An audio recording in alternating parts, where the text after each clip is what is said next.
The lobby of the towering skyscraper was alive with usual morning bustle. Employees hurried past with steaming cups of coffee. The hum of elevators echoed from the upper floors, and the soft clack of high heels on marble floors punctuated the air of the receptionist. A young woman with a neatly tied bun was busy answering calls when a small, hesitant voice broke through the rhythm of the office. "Sir, my mom didn't come home last night." The words were barely audible, but they carried a weight that made the receptionist pause mid. The little girl stood there, barely reaching the desk, her small hands clutching a worn backpack that looked far too heavy for her thin frame. Her brown eyes, wide with fear, searched the crowd for recognition, her lips trembling as she repeated herself quietly. She was bundled in a faded winter coat, the sleeves slightly too long, and a scarf was loosely wrapped around her neck, leaving her cheeks pink from the cold.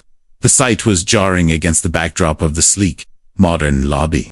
Here was a child, small and vulnerable, standing amid polished glass and steel, a quiet storm of worry and desperation radiating from her. The CEO, who had just stepped out of the elevator and was brushing snowflakes from his tailored coat, noticed the unusual pause in the usual office rhythm. He followed his gaze to the girl and saw the fear that clung to her like the winter chill. People passed by, indifferent, caught up in their schedules, but something about her presence stopped him in his tracks. Her words, innocent yet loaded with urgency, resonated deeply, a silent alarm that pierced the everyday noise of business and deadlines. Without hesitation, he approached her, crouching slightly to meet her gaze. His voice was calm but filled with concern. "Tell me everything," he said, and the little girl flinched slightly at the gentleness of the tone, her small shoulders trembling as if the act of speaking, her fear aloud, was physically exhausting. She began to describe the night, her words spilling out in fragments, a mix of memory and emotion. She spoke of waiting by the window for her mother to return, the clock ticking past midnight, in the quiet house that seemed impossibly large and empty without her. She told him about the worried calls she had made to neighbors, the anxious glances out at the snow-covered streets, and the unanswered ringing of the phone that seemed to echo in the emptiness. The CEO listened intently, nodding occasionally, his sharp mind sorting through the details, even as his chest tightened at the helplessness in her voice. Each sentence she uttered painted a picture of fear and isolation, of a small child facing the immense, intimidating world alone, and it became clear that time was of the essence. Around them, the lobby continued its usual rhythm, unaware of the quiet drama unfolding at its center. The receptionist watched silently, sensing that this was no ordinary inquiry, that the little girl's story carried a weight that required immediate action. The CEO reached out, offering a reassuring hand. "We'll find her," he said softly, and for the first time since arriving, the girl allowed herself a flicker of hope. In that moment, the polished, sterile lobby faded into the background, leaving only the urgency of a child's plea and the promise of someone who would take it seriously. The snow outside, the city beyond, and the distant hum of elevators all became secondary to the task at hand, helping this little girl bring her mother home. The city streets were blanketed in a heavy layer of snow, the kind that muffled sounds and turned familiar streets into a landscape of white and gray. The little girl clutched the CEO's hand tightly as they stepped out of the warm glow of the skyscraper lobby and into the bitter wind. Each gust sent icy needles across their faces, but neither slowed their steps. He adjusted his coat, pulling the collar up against the chill, while keeping one eye on her small, shivering figure. Despite the biting cold, her resolve was clear. She was determined to find her mother, and he was determined to make sure she did. They moved through the dimly lit streets, past shuttered shops and snow-laden cars, the crunch of their footsteps the only sound breaking the eerie quiet. The girl's words tumbled out, a hurried mix of memory and fear. She described the places her mother might have gone, recalling every detail she could: her favorite cafe on the corner, the small bookstore that smelled of old paper and ink, the playground where they used to spend afternoons before the city swallowed up their quiet moments. Each location was a thread, a potential clue, and the CEO memorized them quickly, mentally mapping a route through the labyrinth of snow streets. Her fear was tangible, clinging to her like the snowflakes melting on her cheeks. She glanced over her shoulder constantly, eyes wide and scanning the shadows, as if the city itself might hold some hidden danger.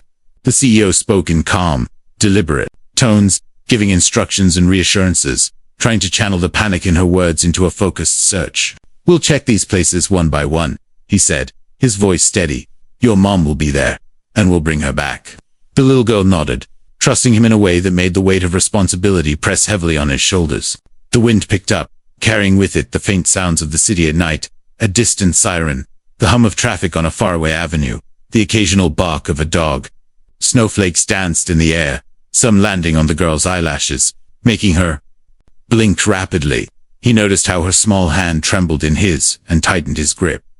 In that instant, the cold, indifferent city seemed to shrink around them, and the urgency of their mission became all-consuming. He scanned the streets for any sign of movement, any hint that could lead them to her mother. His mind worked through contacts he had in the neighborhood, security cameras that might have captured the route her mother had taken, and the best ways to summon help without alarming the girl further. As they approached the edge of the city park, he noticed the footprints left in the fresh snow, some familiar, some uncertain. The girl's eyes lit up with recognition at the sight of them, but the relief was brief, replaced quickly by worry. The footprints led into the shadows, where snow clung to branches, and the pale glow of streetlights barely reached the ground. The girl's voice wavered, describing the exact path she thought her mother might have taken, and he nodded, reassuring her that they were following the right trail. Every step forward was a balance between hope and fear, each crunch of snow beneath their feet, a reminder that time was slipping away. Even as they walked, the CEO's mind raced ahead, thinking of contingencies and safety, calculating routes and landmarks. But his focus always returned to the little girl, to the trust in her eyes, to the way she pressed close to him, seeking protection in the midst of the cold, indifferent night. Each moment stretched long, the snow swirling around them like a curtain, isolating them from the rest of the world, leaving only the urgency of a small voice and the promise of finding a mother lost in the night. The park was a stark contrast to the bustling streets they had left behind. Snow blanketed the ground in thick, uneven layers, making each step an effort, and the skeletal trees, stripped of leaves, loomed over them like silent sentinels. The little girl's breath came in, quick, visible puffs, her small frame shivering, despite her coat and scarf. The CEO noticed how she hesitated at the entrance to the park, her eyes darting nervously from shadow to shadow as if expecting something to leap from the darkness. He crouched slightly to meet her gaze. "Stay close to me," he said, his voice calm but firm, "and keep talking. Tell me everything you remember." She took a shaky breath and began to describe the path she thought her mother had taken, her words small and fragmented. She spoke of the frozen pond near the far end of the park, where ducks used to swim in warmer months, of the benches that lined the winding paths, and of the dim lampposts, whose weak light barely cut through the falling snow. Every detail mattered, even the way a particular tree leaned slightly to one side or how the snow had drifted against the fountain could be a clue. The CEO listened intently, scanning the landscape as he processed her words. The park felt almost deserted, save for the distant hum of traffic beyond the perimeter and the occasional rustle of wind-blown branches. They followed the trail of footprints the girl had described, their own steps filling in the gaps, each crunch of snow marking progress through the otherwise silent expanse. The footprints were faint in places, partially obscured by fresh snow, and abruptly ended near a toppled bench, leaving both of them frozen in uncertainty. The little girl's hand gripped his tightly, her knuckles white with fear, and he could see the panic rising in her eyes. He knelt down, scanning the ground, brushing aside snow, looking for anything that could indicate her mother's path continued beyond this point. He pulled out his phone, quietly contacting law enforcement and friends in the neighborhood, providing them with the details he had gathered from the girl's account. He spoke in calm, measured tones, his voice steady even as his mind raced through possibilities, trying to anticipate where her mother could be, what dangers might lie ahead, and how to keep the girl safe. Each minute was precious, the cold seeping through their clothes, making the girl shiver harder, but he maintained a reassuring presence. "We're almost there," he whispered, though he wasn't entirely sure yet where there was. The park seemed to stretch endlessly, a maze of white and shadows, the snow-laden branch. He's creating ghostly shapes in the weak lamplight. The girl's voice wavered as she described faint cries she thought she might have heard, but the sound was lost in the wind's howling. Every now and then, a distant noise, a dog barking, a car passing, a branch snapping under its own weight made her flinch and cling closer. He wrapped an arm gently around her shoulders, guiding her forward, silently calculating their route, while remaining fully present with her fear. Then, faintly, a more distinct sound reached their ears, muffled yet urgent, cutting through the cold night. A cry for help. The girl's face lit up with a mix of recognition and relief, and he felt a surge of adrenaline. He gestured for her to stay behind for a moment, scanning the shadows, then sprinted toward the sound, snow kicking up around his boots. The little girl followed close behind, her small feet pounding in the snow, both of them moving as one through the frozen, silent park toward the hope that her mother was still out there, waiting. The snow fell heavier now, turning the world into a blur of white, obscuring streetlights, and muting every sound except the crunch of their boots in the fresh powder. The wind bit sharply at exposed skin, carrying with it the scent of damp earth and cold metal from the nearby streets, but neither the CEO nor the little girl paused. The urgency of the search pressed down on them, a silent weight that made every step forward feel like a race against time. She clutched his hand tightly, her fingers trembling not just from the cold, but from a mix of fear and hope, while he scanned the park and its surroundings for any sign of her mother. They reached a narrow path that led beneath an old bridge, the shadows beneath it deep and foreboding. The little girl's breath hitched, and she hesitated, gripping his arm. "It's under there," she whispered, pointing toward the darkness. He nodded, kneeling briefly to meet her gaze. "I'm right here. We'll find her. Stay close." Together, they stepped into the shadowed underpass, where snow had drifted into uneven mounds, and the air felt colder, damper, almost oppressive.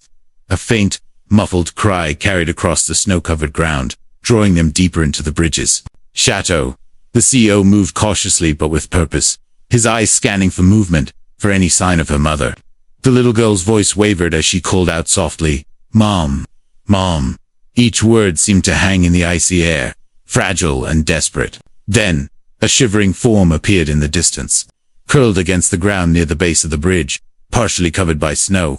Relief and terror collided in the CEO's chest as he realized it was her mother, pale and trembling, struggling to free herself from the icy mud that had trapped her after a slip on the slick ground. The girl ran forward instinctively, slipping slightly on the icy surface, but catching herself against his coat. "Mom!" she cried, throwing herself into her mother's arms. The mother groaned softly, exhausted and chilled, but managed to pull her daughter close, holding her, as if trying to absorb all of the child's fear into herself. The CEO knelt beside them, carefully helping to lift the mother from the mud, steadying her as best he could while keeping an eye on the girl. Snow clung to their coats and hair, melting slowly against their warmth, and the cold seemed to fade slightly in the presence of the reunion, though the wind still howled through the open spaces. As they worked together to move the mother to solid ground, the little girl's relief was palpable. She held onto her mother's arm as they stood, leaning on each other for support, while the CEO gently brushed the snow from their coats. "You're safe now," he said softly, his voice carrying a mixture of reassurance and quiet triumph. The mother nodded, her eyes glistening with tears, and whispered her thanks, though words felt inadequate for the ordeal they had just endured. The bridge, the snow, the cold all faded into the background as the trio began the slow walk back toward the city streets. The little girl's grip on her mother's hand was tight, protective, and filled with gratitude. The CEO remained close, scanning the area briefly to ensure no danger lingered, but his focus kept returning to the small family before him. In the midst of the bitter night, the harsh wind, and the white-blanketed park, they had found each other again, the raw relief of reunion more powerful than any storm the city could unleash. By the time they emerged from the park, the first pale rays of dawn were breaking over the city, casting a soft, golden light across the snow-covered streets. The transformation was almost magical, the icy, foreboding night replaced by a quiet, serene morning, and the snow now glistened like countless tiny crystals in the soft sunlight. The little girl walked closely beside her mother, clutching her hand as tightly as she could, her small face still streaked with tears, but now shining with relief. The CEO followed slightly behind, careful to give them space while still remaining a protective presence. The mother leaned down occasionally to gather her daughter into a warm embrace, wrapping her in her coat and whispering reassurances, soft words that had the power to melt away the fear of the long, dark night. Each step they took toward the busy streets was lighter than the last, as if the tension and terror of the search were being left behind in the snowy park. The city was waking around them, shopkeepers unlocking doors, the distant rumble of buses starting their morning routes, and people bundled in scarves and hats, unaware of the drama that had unfolded just hours before. The little girl's eyes, wide and filled with awe, kept flicking toward the CEO. "Thank you, sir," she said, her voice barely above a whisper, though the words carried the weight of her gratitude. He smiled, a warmth spreading through him that had nothing to do with the coat around his shoulders. "Take care of each other," he replied softly, his eyes meeting hers for a brief moment. In that look, there was understanding, reassurance, and a recognition of courage both in the little girl, for speaking up, and in her mother, for enduring the long, frightening night. As they walked, the mother's steps grew steadier, aided by the CEO's careful guidance, though the girl insisted on holding her mother's hand the entire way. They passed the familiar landmarks of the neighborhood, the cafe where her mother worked part-time, the small grocery store that had stayed open late last night, the corner where the street lamp had flickered ominously, and each brought a sense of normalcy returning, of life resuming its ordinary rhythms. The snow, now glimmering in the dawn, seemed less hostile, transformed by the warmth of human presence and relief. Eventually, they reached the front door of their apartment building. The mother fumbled with the keys, her fingers numb from the cold, while the girl bounced slightly on her heels, full of energy and excitement that had been suppressed by fear. Once the door swung open, the warmth of the building enveloped them, and the mother ushered her daughter inside, wrapping her in an extra layer of clothing and a steaming cup of cocoa. The CEO lingered just outside, snowflakes melting on his coat, watching the small family settle back into safety. As he turned to leave, he reflected on the night's events. It had been a reminder that courage and compassion could appear anywhere, in a boardroom, on snowy streets, in the smallest of voices crying for help. The little girl's trust, the mother's resilience, and the fragile thread that connected them through fear and determination had made a lasting impression. The city around him came to life fully now, the morning sun glinting off the skyscrapers. Yet for him, the memory of the night's search, the reunion beneath the bridge, and the girl's whispered thank you, would remain far longer than the fleeting glow of dawn.